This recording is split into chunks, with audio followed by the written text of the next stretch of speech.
Hey, thanks for tuning in. This is episode 5 of our MachineCraft BootCamp series. We're now leaving the preamble section. We're heading back into the first section of tutorials and development. We're going to be doing some abstract stuff, and then we're probably going to be working on builds, probably episode 8 and later, according to my little game plan here. So what I have here is I have the pinnacle of mediocrity. I have a tank I literally threw together in 2 minutes. It is pretty unremarkable in most every regard. I'll demonstrate this briefly. It has a scope. I forgot to actually even assign. That's bad. Has a gun that aims in 2 axes due to some miracle, but does so questionably and not very concisely. It has a crappy mortar gun, and it has forward, backward, and then standard tank turning controls, and it can drive and turn at the same time at partial capacity. So, yeah, not a whole lot going on there, per se. But if I talk about just like a simple tank you can mess around with and not kill anything in a million years, this is a good place to start. So what we're going to do is we're actually going to pimp the crap out of this tank. Forgive me if I cheat and just add the optics button, so I can demonstrate that very, very briefly. Assuming I remember to even check the box on optics. Yeah, I did. So, okay, so now you can see our scope. Our scope is falling because we mounted the scope on the gun. Classic rookie mistake. Would make sense in a perfect world, but this is MachineCraft, so you gotta engineer around common problems. So, before we do anything else, we're gonna note the fact that our turning is absolute crap salad. It is ungodly, terrible, unexcusable garbage. So what we're gonna do is we're gonna do the simplest method to enhance turning. This doesn't always combine well with tanks, but we're gonna do it anyways just for absolute S and G's here. And I think that's what we're gonna do. We're just gonna make some really simple thrusters. We're gonna assign turn right, and we're just gonna do 2 of these. I'm thinking on each end. What the hell? All right, right, and we do some turn lefts. And the concept at play here is that by putting them on the corners I've placed them for turn right and turn left, you push disproportionately off to one side, off to the left side, pushing towards the right, causing a spinning motion, which will add turning. Now, let's see if this did anything to our turning. I could have completely just overkilled it, so let's see. Now, this is actually a pretty good level of turning. Might be a little slippery by some standards, but actually, yeah, that is a bit overkill. So we're going to go ahead and revamp that very briefly here, and we're going to take the furthest out one, because that has the most leverage, and we're going to put that down to 50.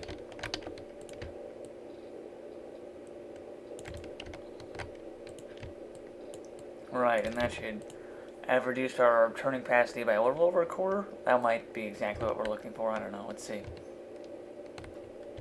That's pretty concise. See if I can drive a circle around these boxes. My ground speed is such crap, I'm losing all my speed doing turning. So this is a terrible example. We're actually going to change this. In fact, I think what we're going to do is, just because our turning is totally screwing over our ground speed, we're just going to remove all of the turning programming and apply it to our wheels. And if we have to increase the power of our turning, so be it, but for the time being, we don't want to add anything excessive or annoying.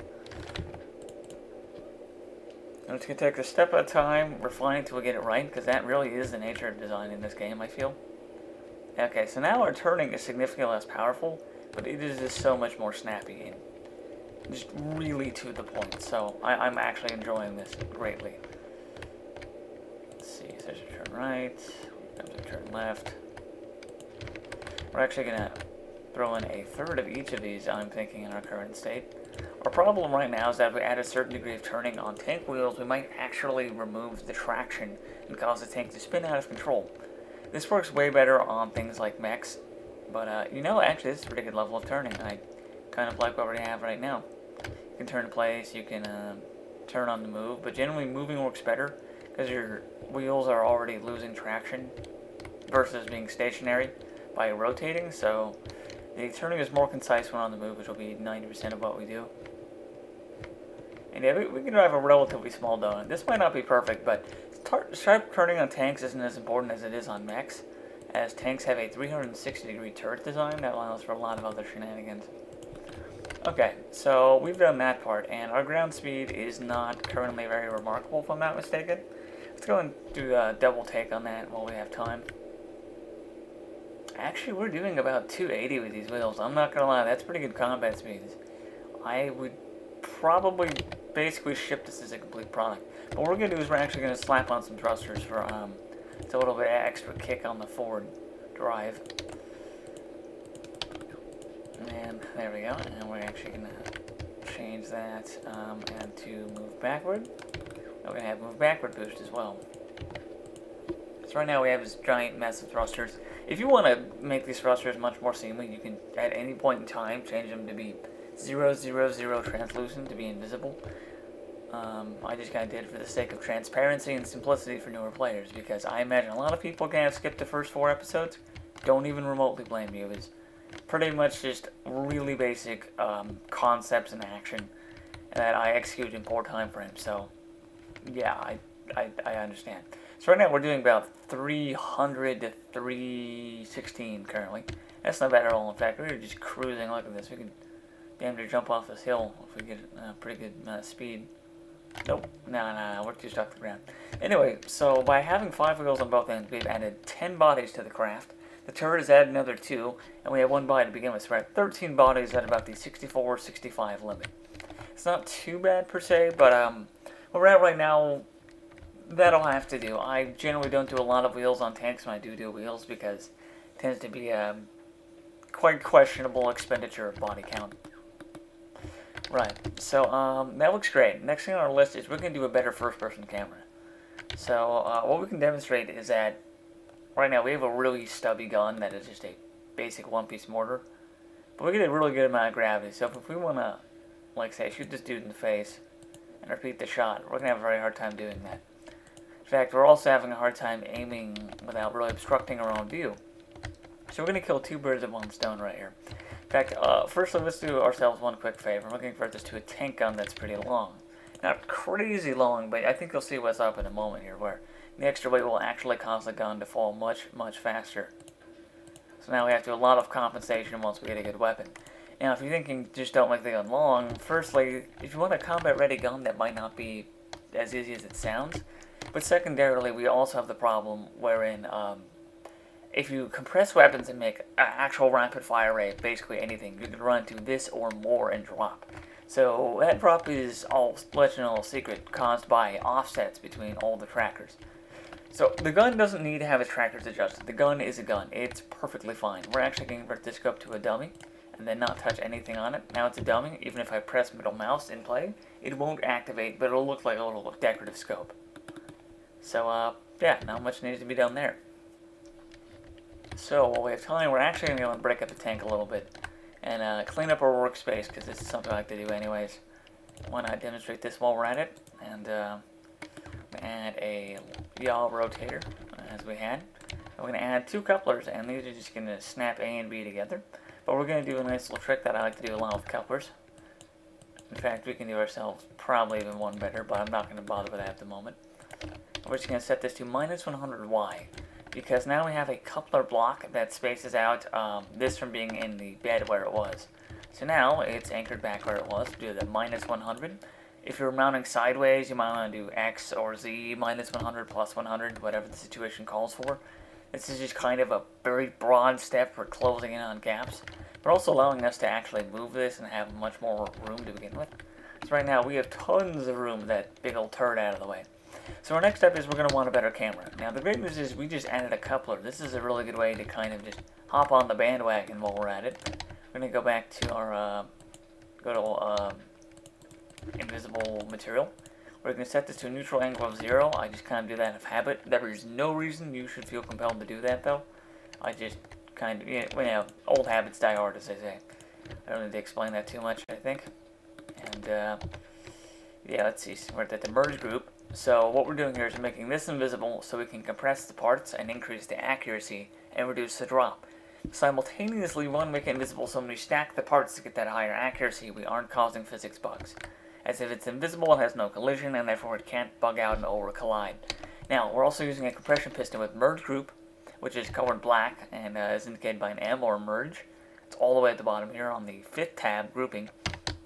Over on actually adding pieces, we added a L-type piston, which is to say length-type piston instead of a speed-type piston, or S-type.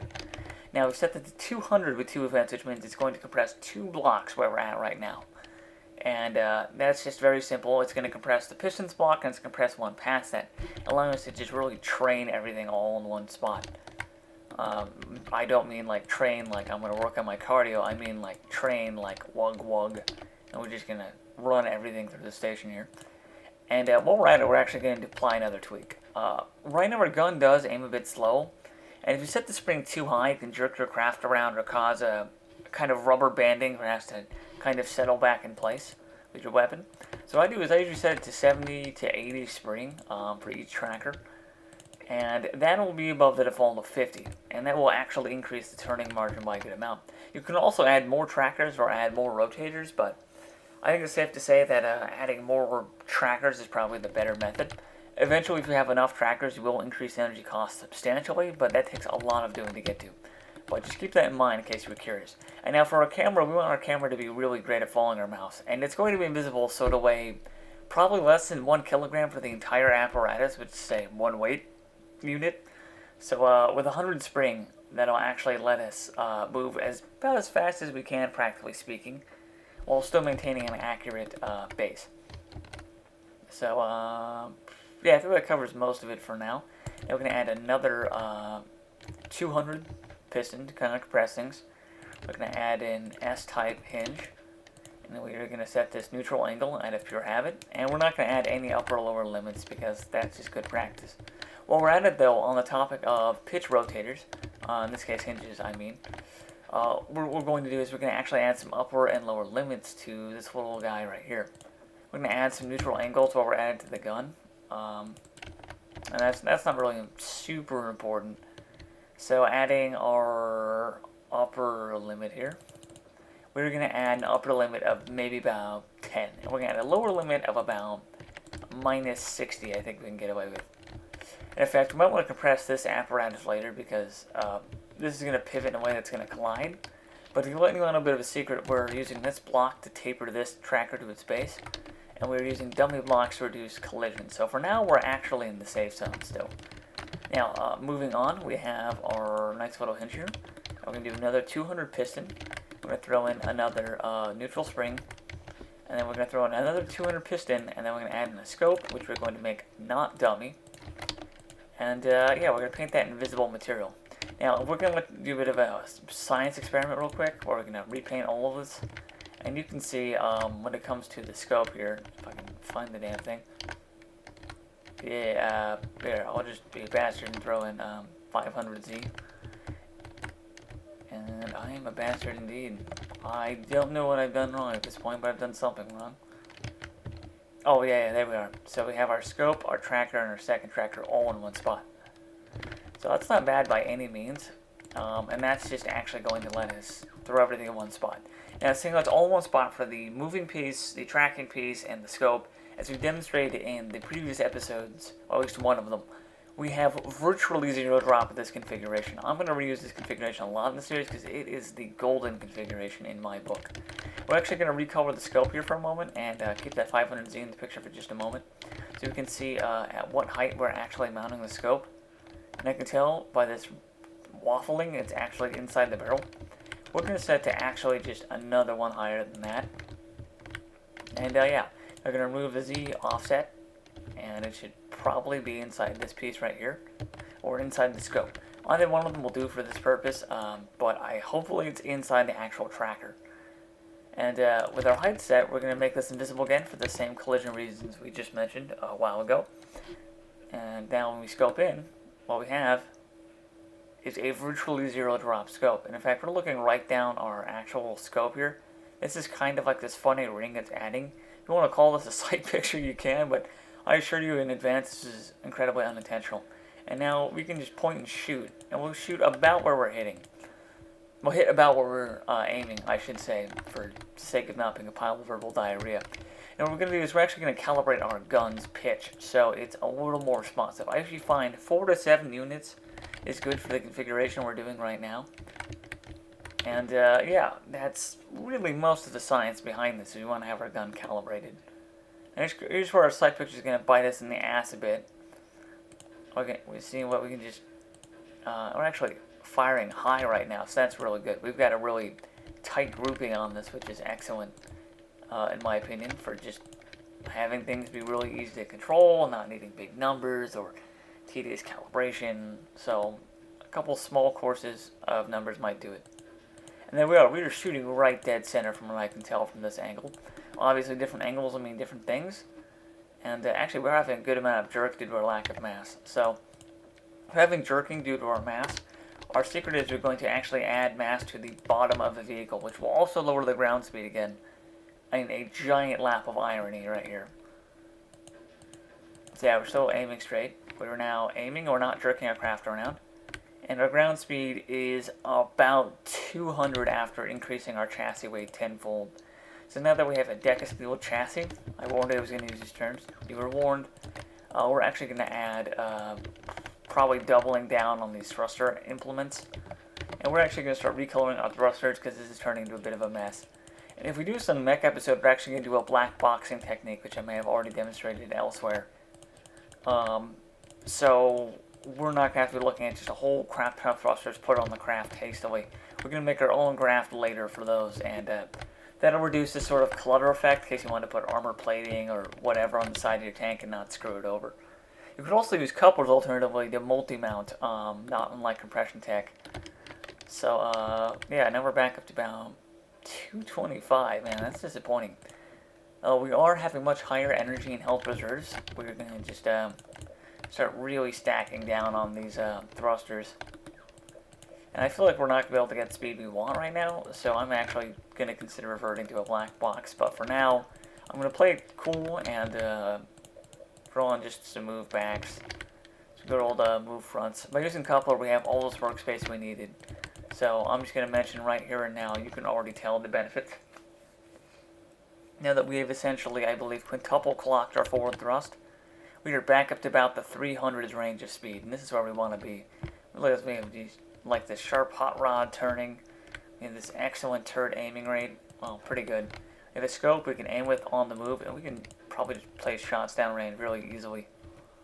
You know, I could be landing shots on this dude pretty well if I was aimed in. But I guess you don't want to be aimed in. We can actually address this a bit. So we're going to go modify our pitch tracker on the gun one more time. We're going to set neutral to 0. And now that we know that the magic number is 2, we're going to set optics to 2. So when you're scoped in, it'll have a proper offset for that scope.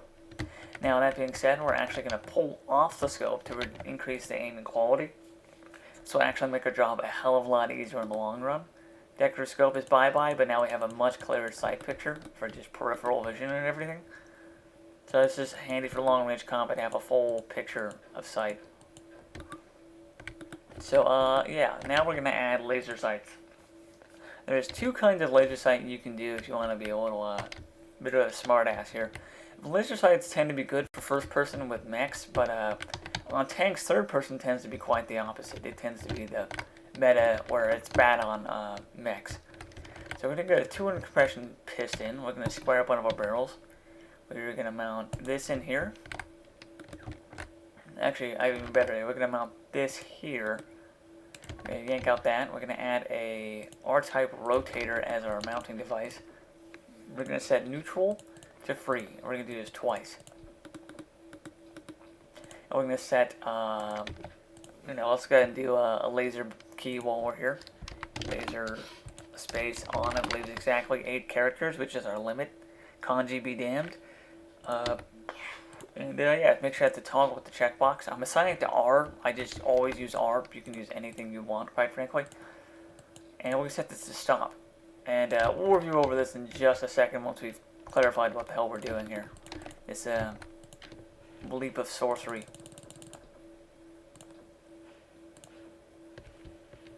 So yeah, just going to do 250 while we're at it. And then we're going to add a capsule. We're going to set the capsule to have a bright green color. You can use any color you want, but I find red, green, and pure blue work the best because that's how our eyes see color, I'm led to believe. But I'm no scientist. I can't prove any of this. So we set our diameter to 2 and our length to 250 whopping units. If you're standing beside yourself like, wow, that's a lot, don't worry, you're not alone in that regard. I admit that is kind of like a crazy number to just leap to. what we're going to do here is we're actually going to improve our quality just a little bit more. We're actually going to add a second one of these. We're going to assign this one to optics, let's say.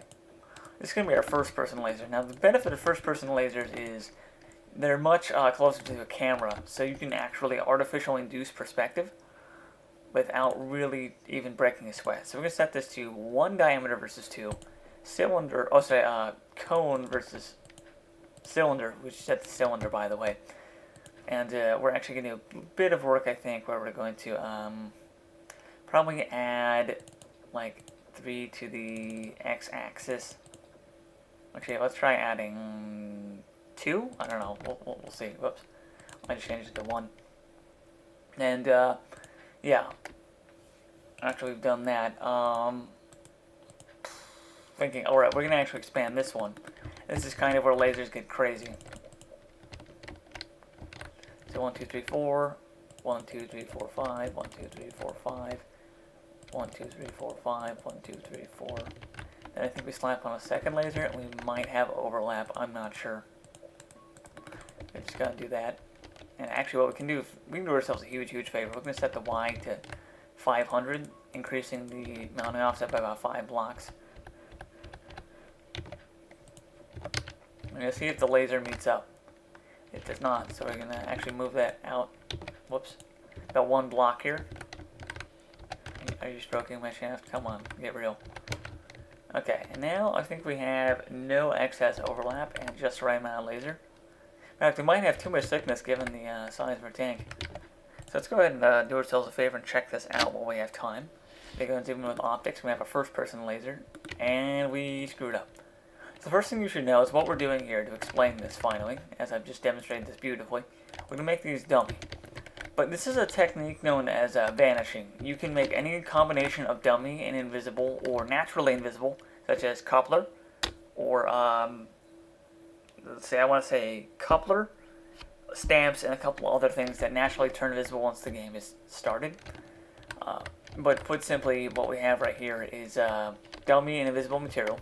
We set 2 free events which would normally break off a part, like we just did by screwing this up. And that makes the part vanish. And then when you do a stop event, in this case optics or laser on, it makes the object reappear and stops the invisibility effect. So when we're looking around third person, we're not combat engaged, we're not lasing anyone to scare the crap out of them or anything. If you like that, do whatever the hell you want. You can always flick it on or just be a jerk. But yeah, we've actually added some weight with this laser tech. Now we have an artificial laser that aims about where our crosshair aims. In fact, it aims just a little bit high. So we've probably overshot just a little bit for these ranges. In fact, we might have even pointed it in the wrong direction, dare I say. Let's go and try adding -2 here. And this really becomes more important at long range because when you do this with the mech, this becomes really important. And actually now, we're pretty much fine. I think we're supposed to set this to +1 pitch. And yeah, the simplest way to think of this is that we are artificially inducing perspective by both using the artificially shrunken cylinder, or the cone, I mean. But we're also doing a bit of angling to induce the perspective a little bit further. With this, you can have a very short laser that isn't heavy like the one we have right now, and still actually get an accurate result. So what we're noticing right now is that we don't have a really powerful turret, so we're actually slowing down our aiming by adding this big old laser to the end. But in third-person mode, if this laser lines up, chances are you can zoom in at any point. I give you a good idea of where your actual active true target is. These are big and can slow down your gun with the excess weight. We actually have our camera mounted at a really crappy offset, so what we're going to do is modify our third-person camera to be more responsive to where we're looking. We're going to set a neutral event of 0, meaning it'll do third-person camera with our scope. And we're still at the ideal height for actually seeing our own ass. But yeah, look at this. This is beautiful. As we are getting outmaneuvered by our own crap, even with the reduced weight of the laser sight, we're really getting our teeth kicked in here. But we do have a pretty good idea where our sight picture is at any point in time. So if you just want to drive around shooting third person with really great peripheral vision, or a better idea of where you're driving, you can totally just add a third person laser. You can add a first person laser on max. I wouldn't add it on this, it's just kind of eating excess space. So I just thought I'd demonstrate that very briefly as another way to kind of artificially get a precise crosshair. I know I use a weird custom crosshair, for the sake of both dual and single wheel accuracy, hence the orange circles, and the red dot in the center. But for default crosshair, this might be handy. And that covers the section of aiming apparatus. So we're actually on a roll here. So we're going to add a turbo button to our machine next. We can do this quite simply, I want to say. We're going to add, let's do 3 of these. We're going to do interval of 12 on 3 of our thrusters. And actually, we're going to add a boost button next. So I just grabbed myself a drink of water, and we're going to add that boost button now. We're going to throw this in move and turn for the sake of posterity. And we're going to do R boost while we're at it. This is kind of a bonus trick, but do whatever you want. Actually, let's just do W and F and S and F for boost and rearward boost. We're going to add, let's see, boost. We're going to do interval of 12, boost max, boost 100, and then we'll make an automatic afterburner, as we call these. It essentially just means you can hold down the boost button and you will keep boosting about as fast as you could manually push that button, if not as fast. So this is a major reducer in just kind of strain of piloting or complexity of controls. Just hold it and cruise, you know? I mean, that's the best way to do it. We're only doing 3 of these because they removed the hard speed limit a while back, and we could just smash the sound barrier in 2 if we really wanted to. But right now we're just going to boost about 500 to 600. That's usually pretty optimal boost speeds in my book. We can just hold this down and keep cruising all day long. Although the problem we have right now is that our boost is no longer activating our wheels, so we're slowing down from using this long term on a tank. In case of Max, this tends not to be the case. So we're actually going to add boost 100, R boost minus 100 to our left side wheels. The tank's left side, that is. We're just going to copy, paste, paste, paste, paste. And we're going to go and do a very similar phenomenon. But inverse, because our directions are inverse on this end for the right hand side. So minus 100 plus 100. And yeah, now we're just going to go and boost our brains out, and we can just keep cruising. Hell, we can pick up a lot extra speed if we keep doing it. You know, we can just cover a lot of distance really fast in this tank now. In fact, I think this tank could use just a little bit more speed from that heavy chassis, so we're going to go on a limb here. We're going to add just a couple more and quickly regret it, I absolutely guarantee you. Right. So now we are almost done with the majority of this tank. We turned this tank into an absolute disaster into winning, but we need better weaponry on this. We're going to do that next tour. We're going to give this good weapons. Now we're boosting to about 800 to 1,000 depending. So we are just absolutely hauling Djibouti, which is my favorite country purely because of the name. Because we are just straight up like flopping on these hills. We're just going so damn fast. This is insane. So if we really just want to start dodging fire or travel long distance very quickly, we could just do it. No problem in this tank. We'll just be cruising. So now we've done ourselves a huge favor, and we're going to check something real quick. We're going to push Z, and then, yeah. We're going to see where the center of balance is, which is about here, which is where we want the center of balance, actually. So for our last and final tweak to this tank, we are going to make it a flying tank. And for this, I'm actually going to go ahead and bust out the black box I was talking about earlier. So I just want to clean up this movement at this point. This is getting into a disaster sort of state. 2, 1, 2, 3, 4, 5. 1, 2, 1. There's a black box. And we're going to go ahead and mount this. We have 2 things. Firstly, we can set this to minus 100, I want to say. Yeah. And then we're actually going to make 2 of these for 2 different purposes.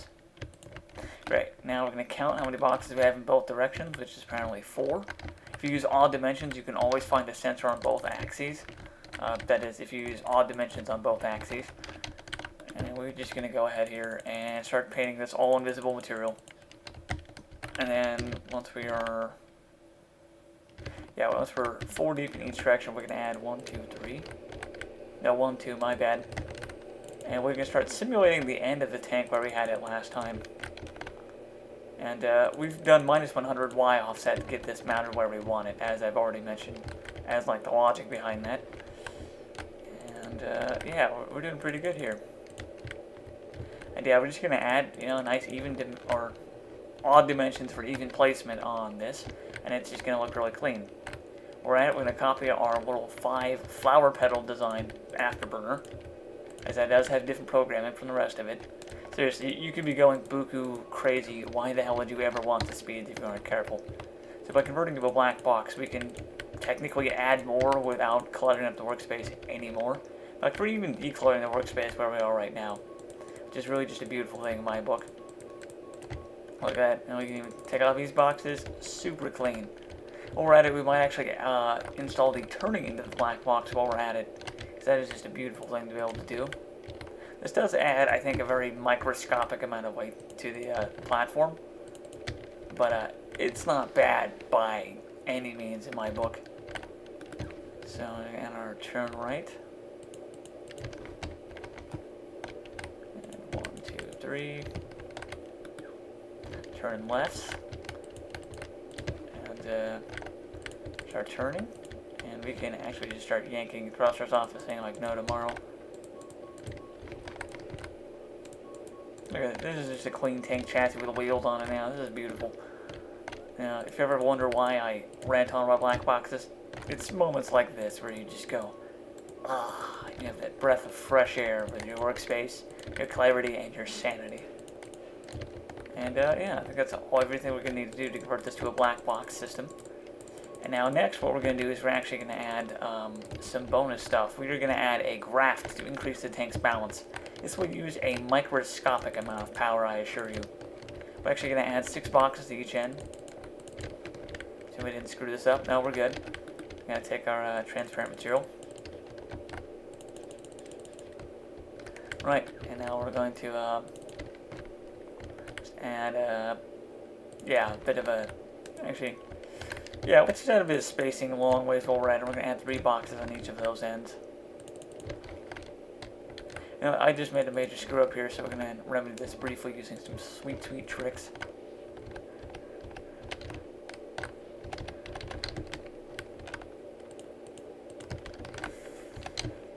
Dun dun dun dun dun dun dun. Right.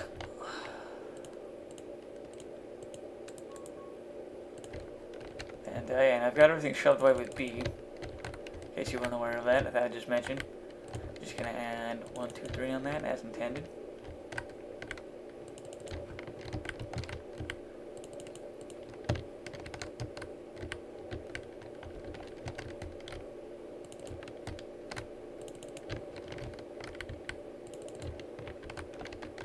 Right. And yeah, that's what we have for the most part. Now we're going to add the AG graft.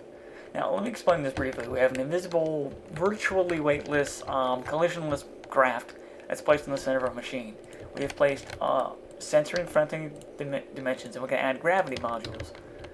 These are not for actually changing anything about our weight ratio.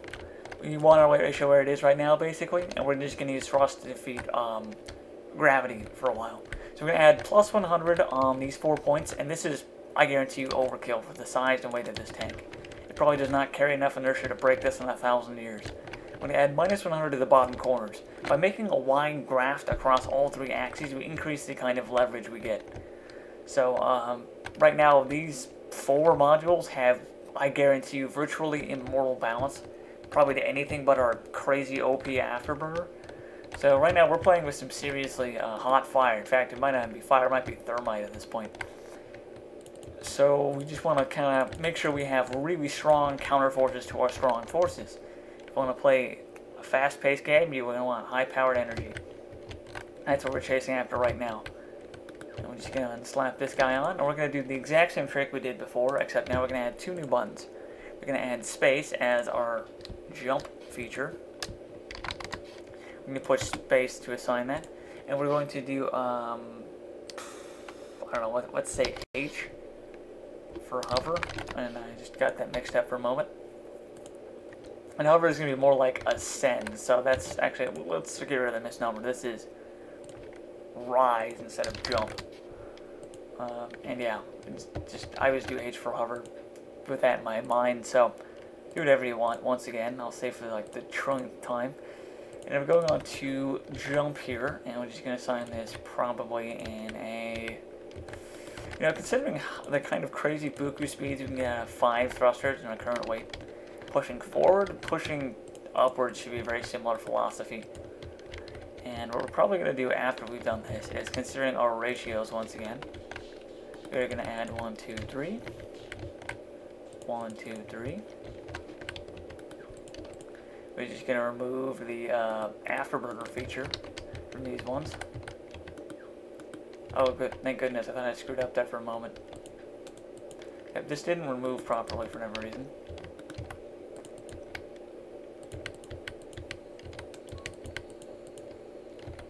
Four, 5.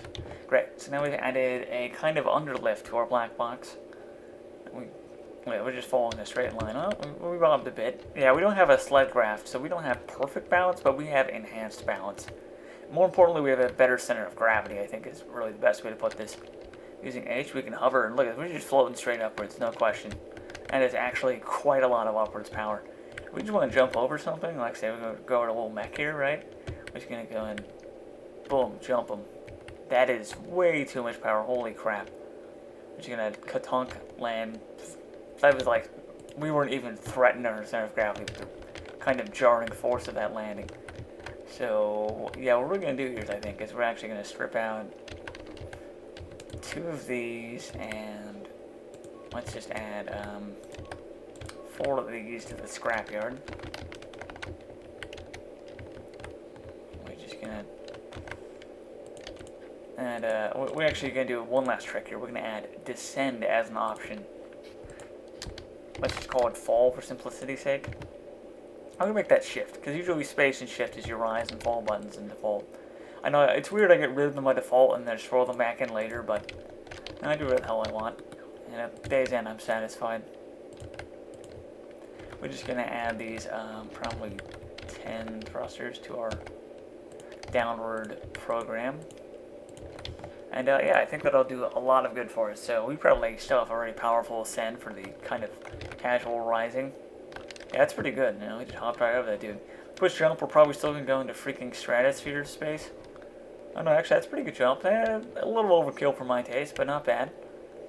And yeah, and we're going to go ahead and do a jump, and we're going to land ourselves quicker to tactically hit the ground fast. So we're not in the air for too long as the sponge up missile fire.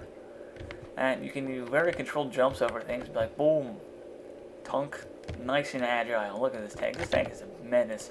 It controls so well. And we're going to do one last trick here, seeing how our turret is now overwhelmed by a laser sight. We're going to get rid of the second laser sight because you don't need it. It's just frivolous garbage at this point. To be perfectly honest, I just wanted to demonstrate it briefly. And we're actually going to add probably a second tracker to the gun. You don't need more trackers on anything else, we're just doing this for the gun. And the reason we're doing this for the gun, to be really quite specific here, is the gun can afford to overcompensate without becoming inaccurate, unlike a camera. If we add a second tractor like that on the camera, we'd probably jack that thing way up.